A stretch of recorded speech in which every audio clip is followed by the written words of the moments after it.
Hello friends, आज के इस वीडियो में हम लोग सीखेंगे C plus plus programming language के अंदर एवरेज ऑफ नंबर्स निकालना, जहां नंबर्स जो है ना वो वन डायमेंशनल एरे में रखे हुए हैं। ठीक है, तो सबसे पहला काम है कि हम लोगों को यहाँ पे एक एरे बनाना है। मान लो हम लोगों ने एरे बनाया एक 5 पॉकेट्स का। एक इंडेक्स भी लेना होगा, सपोज मैंने आई ले लिया, और एक चूंकि सम निकालना होगा, एवरेज निकालने के लिए सम निकालना होता है। एवरेज का फार्मूला होता है सम बाई काउंट, तो सम में मैंने 0 ले लिया। ठीक है, अब यहाँ पे देखो मैंने 5 लिया है। ये एक और तरीके से मैं इसको बताऊंगा आप लोगों को, जो बहुत इंपॉर्टेंट तरीका है, तो वीडियो के लास्ट तक बने रहेंगे। यहाँ पे फिलहाल मैंने 5 लिया है। अब मैं लूप चलाता हूं, loop to take input to fill the array. Okay, तो अगर आप लोगों का बेसिक क्लियर है, आप लोगों ने इससे पहले का वीडियोस देख रखा है, तो मैंने बताया था कि इंडेक्स हमेशा 0 से शुरू होता है। मैंने यहाँ पे आई वेरिएबल इंडेक्स के लिए लिया है, जो जाता जो भी मैक्स साइज है ना उसके एक कम तक है, और आई प्लस प्लस आपको कर लेना है। अब यहाँ पे यूजर के लिए आपको एक मैसेज डाल देना है कि प्लीज इंटर एनी इंटीजर। ठीक है, इंटर एनी इंटीजर, ऐसा आप एक मैसेज डाल देते हो। ओके, अब यहां पे आप सीन करके यूजर जो भी इनपुट करता है, जो भी इंटीजर का इनपुट करता है, आप उसको रख लेते हो ए के ith पॉकेट में। तो जब ये लूप चलेगा ना, तो i के 0 से 4 तक चलेगा, तो a के 0 में, a के 1 में, a के 2 में, a के 3 में, a के 4 में जो है वो अलग अलग नंबर आ चुका होगा। अब आपको एक लूप चलाना होगा, लूप टू कंप्यूट, या आप कह लो इसको कैलकुलेट सम, है ना। तो आप अगेन एक लूप चलाओगे i के 0 से less than 5 i plus plus, और यहां s प्लस इक्वल्स आप लिख दोगे a ऑफ i। मतलब a ऑफ i में जो भी है ना उसको s में जोड़ के रख दो। मैं इसका मतलब बता देता हूं। उसका मतलब होता है s में असाइन करो जो भी s में है प्लस a ऑफ i का वैल्यू। आप ऐसा भी लिख सकते हो, आप ये चीज भी लिख सकते हो, लेकिन सी प्लस प्लस जावा वगैरह में ये स्टाइल ज्यादा अच्छा होता है। अब देखो सम तो आपका निकल गया है, लेकिन अब आप यहां पे अगर ध्यान दो, लोग क्या गलती करते हैं। अगर आप यहां पे एवरेज इक्वल्स, है ना, एवरेज इक्वल्स, आपने यहां पे सम बाई, सम तो है ना, और नंबर कितना है 5 है, आपने सम बाई 5 कर दिया। अब देखो ये कैसे आपको गार्बेज वैल्यू दे सकता है।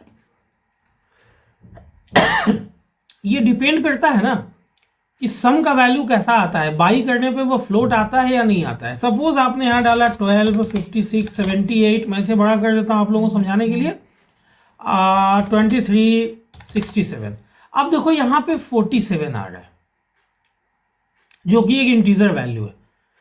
अब क्या ये पॉसिबल है कि इन नंबर्स को अगर मैं जोड़ूं तो बाई 5 करने से क्या ये इंटीजर वैल्यू ही आएगा, या रियल नंबर भी आने की संभावना है?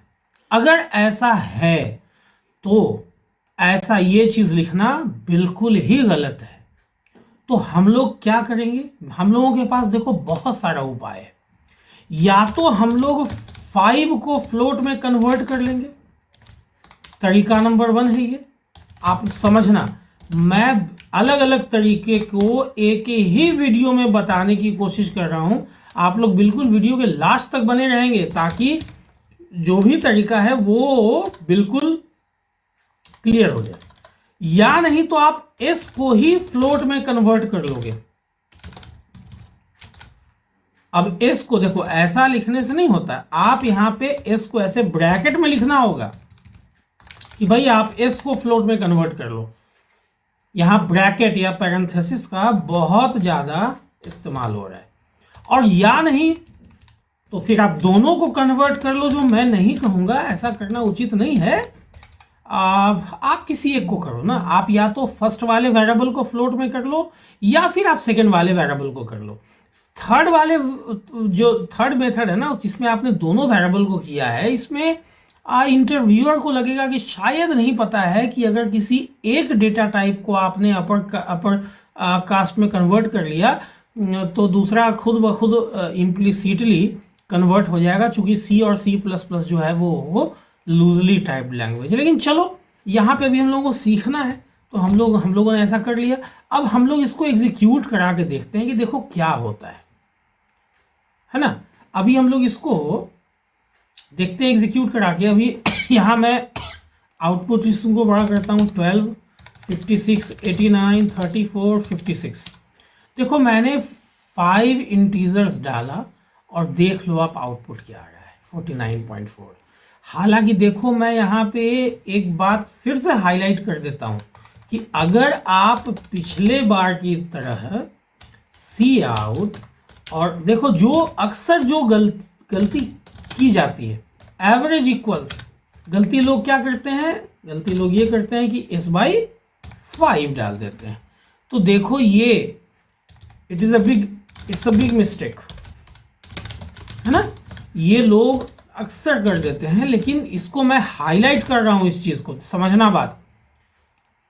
अभी देखो मैं यहां पे आप लोगों को दिखाता हूं कि आउटपुट में कैसे फर्क पड़ जाता है और क्यों ऐसे एक्सप्लिसिटली कन्वर्ट करना चाहिए।